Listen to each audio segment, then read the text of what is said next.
Far from the thought of a reunion, I'm here today to look forward, to talk about Britain's future and a new chapter in our relationship with the European Union. One that's built on the hard work that we've done to reset what came before, as a sovereign nation acting always in the national interest, to secure our borders, to bring down bills and to protect jobs. Now, 50 years ago, the UK held a referendum on membership of what was then, of course, the European community. And people were passionate about the issue on both sides. But the Prime Minister of the day, Harold Wilson, approached it in sober fashion. And he told ITV in 1975 that he thought remaining was best for Britain, but that, and I quote, "I don't think people would believe me," he said, "if I said that I saw the road to Damascus between Dublin and London." And that was Harold Wilson.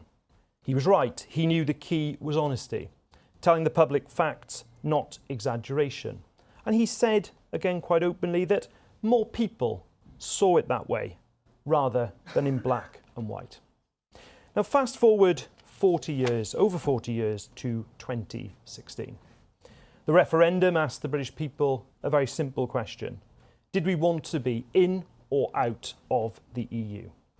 And again, behind that binary choice sat a set of deeper questions.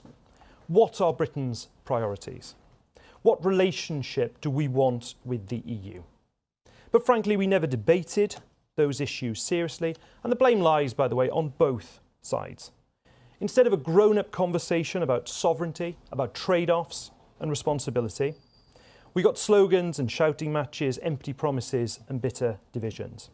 Now, Michael, to his credit, did understand the trade-offs that came with the Brexit path that his government chose.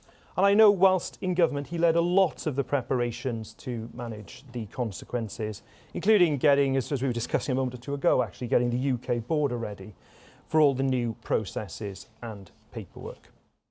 But some leaders never grasped the consequences of the route that they took. Take Boris Johnson, who realised his deal was bad, but only once it was explained to him.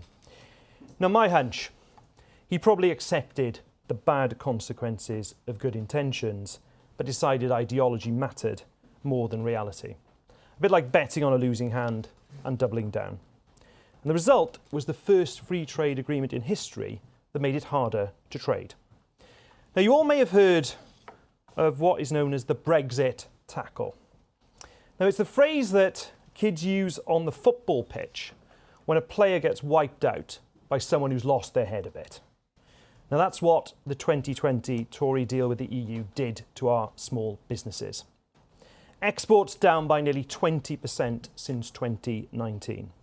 And since 2021, over 16,000 businesses have stopped exporting to the EU entirely. And behind every number and every statistic is a British business, a British entrepreneur, a British startup paying the price. Now, I've spoken to them. I was talking to hauliers stuck in queues or farmers facing endless forms, manufacturers paying more just to stand still. Let's say you're in the agri-food business, selling your goods to Europe. You will need an export health certificate to transport food across the border.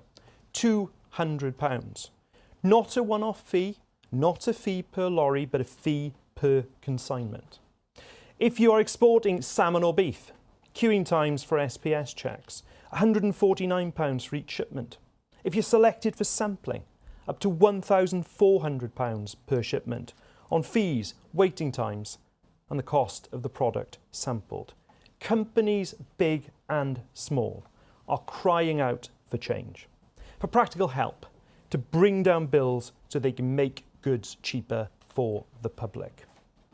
M&S Foods manufacturing director said, and I quote, "Brexit bureaucracy continues to add complexity and cost for retailers and limits choice and value for customers." A DEFRA report out today shows there's been a disproportionate impact on smaller businesses.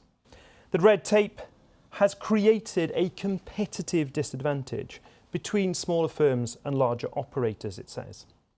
The director of Deep Dock, a Welsh shellfish company, said, "Brexit has been disastrous for our industry. We previously employed 25 people operating 4 vessels, but losing access to the EU market has meant this is reduced to 1 vessel with 2.5 employees, 25 jobs to 2.5. And of course, as well, the impact across the Irish Sea, where the possible impacts of Brexit on Northern Ireland were barely covered by the referendum.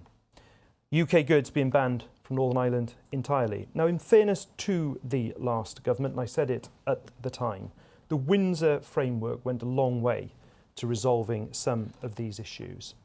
But we all know the current situation is still nowhere near good enough. And look, I understand why people voted for Brexit. They wanted change and they wanted control. But nobody voted for the kind of change that I've been talking about. The barriers to trade and the ever-expanding web of bureaucracy, hiking prices and killing jobs. And where we wanted control, like on immigration, we got dysfunction and chaos. Now, of all the places I could go to give this speech, I probably don't need to tell an audience at The Spectator that the Conservative Party has a complicated relationship with Europe. But the internal psychodrama of the Conservative Party made its leaders scared of fixing the consequences. At too many crossroads, they ducked the hard choices and took the path of least resistance. The deal left no plan for the economy, no plan for asylum. No plan for asylum, actually, you might recognise some words from the current shadow front bench there. But the Conservatives put party over country every single time. And here's the thing. Britain still had choices after Brexit. And thankfully, Britain still has choices now. Without rejoining the single market or the customs union, and without reopening freedom of movement, we can still build a valuable relationship with the European Union that genuinely benefits Britain. And that is the path that this government is taking. Now, of course, resetting Britain's relationship with the EU will take time, and it does involve trade-offs. And it is time for a proper conversation about it. We've never shied away from that, even if others have.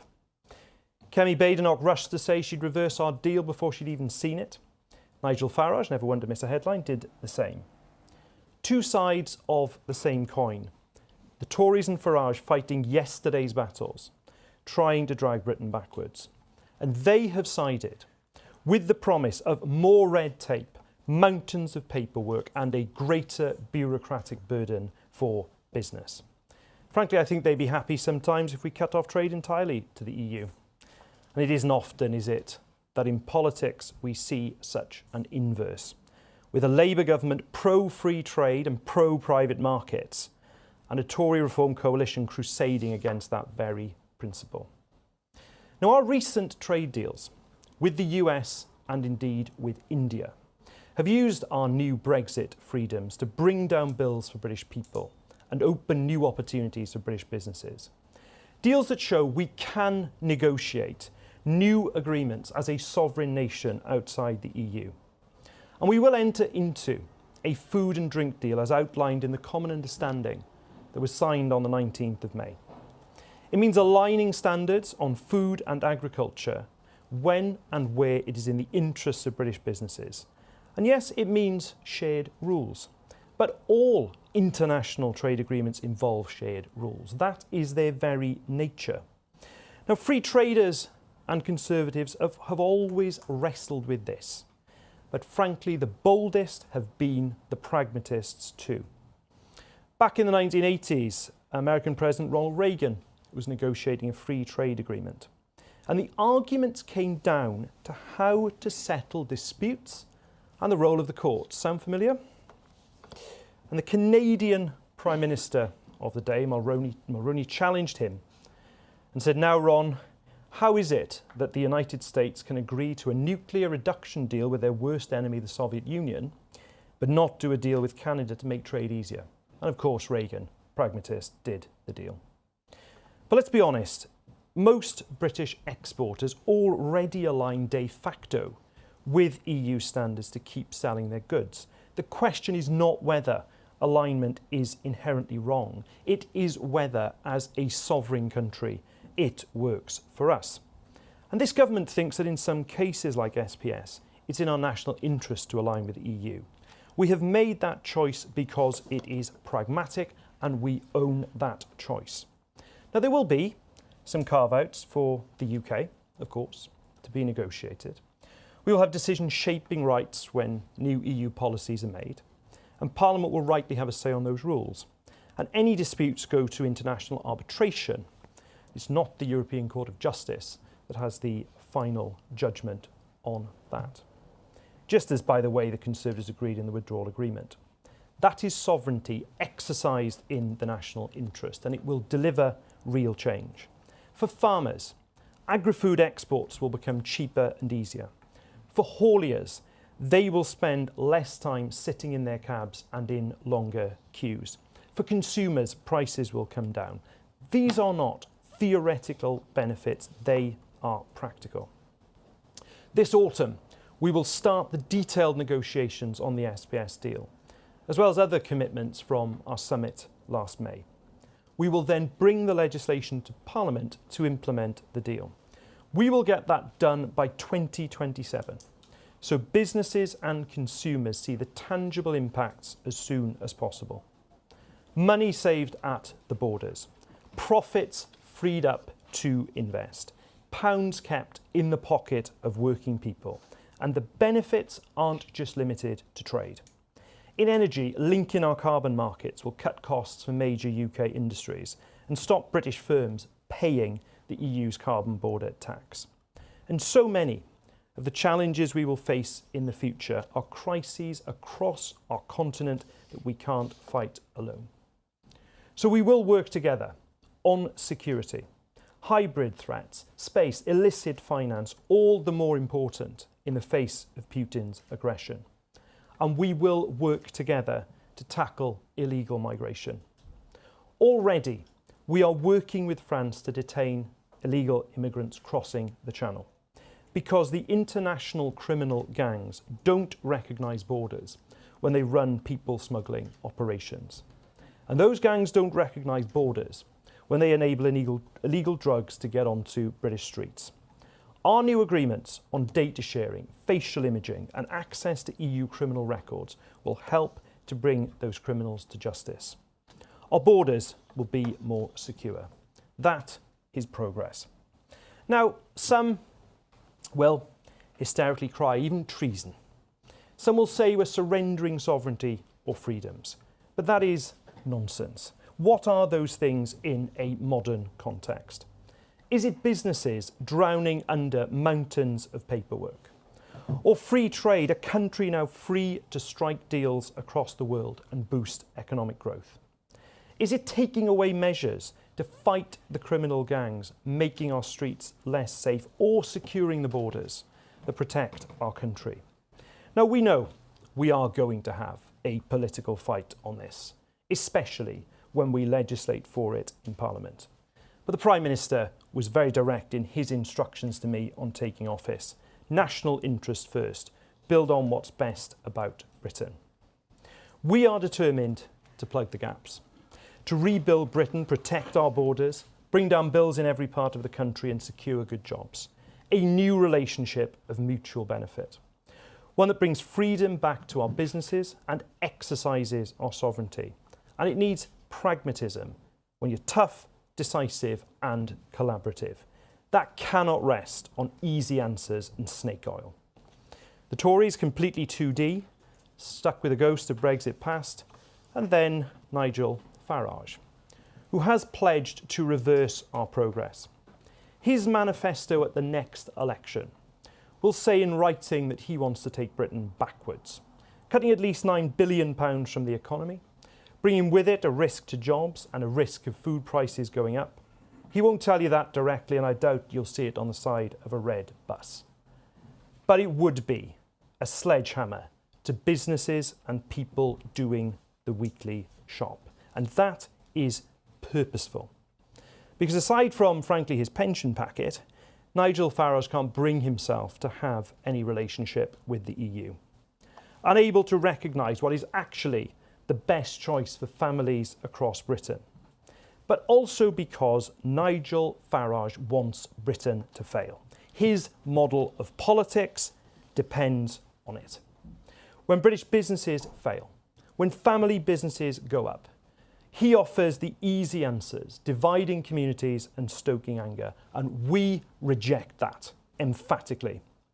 If we are setting about choosing what country we want to be, we need decisions that are rooted in the national interest, not in party interest. Believing in the hard yards of work to restore what is great about this country, not chasing the empty slogans that shout us down. Now, last week was GCSE results day. Young people opening envelopes that help decide the shape of their future. Now, most of them weren't even 8 years old when the referendum happened. That era is gone. It is time to make positive choices today. Harold Wilson captured the spirit of this in that timeless phrase, "He who rejects change is the architect of decay." Keir Starmer said some years ago that we face a choice, shouting slogans or changing lives. We choose changing lives, securing borders, bringing down bills, protecting jobs. Borders, bills, jobs. That is the kind of strategic partnership we need. This is making a Brexit that works for Britain, restoring the freedoms we once had, charting a brighter course for the future. Thank you very much.